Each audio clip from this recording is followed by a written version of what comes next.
एक चमचमाते हुए fire station में दो बड़े लाल रंग के फायर ट्रक रहते थे। उनके साथ एक छोटा फायर ट्रक भी था जिसका नाम रेस्क्यू था। बड़े ट्रक बहुत मगरूर थे और हमेशा रेस्क्यू का मजाक उड़ाते। वो कहते, तुम तो बस एक खिलौना हो, तुम बहुत छोटे और कमजोर हो, तुम भला किसी की क्या मदद करोगे।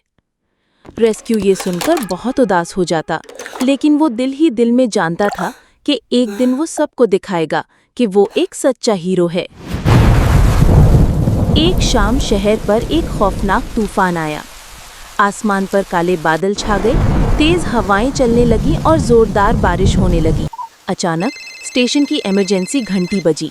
एक कॉल आई थी कि एक छोटा सा काला बिल्ली का बच्चा तूफान में एक ऊंचे दरख्त पर फंस गया है। बड़े ट्रकों ने फौरन अपने इंजन स्टार्ट किए, लेकिन जैसे ही वो बाहर निकले, वो तूफान की वजह से टूटी हुई शाखों और पानी से भरी गलियों में फंस गए। तब छोटे रेस्क्यू ने बहादुरी से कहा, मैं जाऊंगा, मैं छोटा हूँ और इन तंग रास्तों से निकल सकता हूँ। रेस्क्यू ने हिम्मत करके तूफान में निकल पड़ा।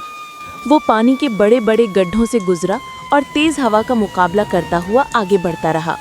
आखिरकार उसे वो दरख्त मिल गया जहाँ एक नन्हा सा बिल्ली का बच्चा डर से कांप रहा था। रेस्क्यू ने बिल्ली के बच्चे को अपनी पीठ पर आराम से बिठाया और एहतियात से वापस फायर स्टेशन की तरफ चल पड़ा। जब बड़े ट्रकों ने देखा कि रेस्क्यू ने अकेले ही बिल्ली के बच्चे को बचा लिया था, तो वो बहुत हैरान और शर्मिंदा हुए।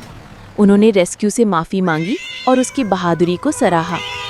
उस दिन के बाद रेस्क्यू स्टेशन का सबसे काबिल एहतराम हीरो बन गया।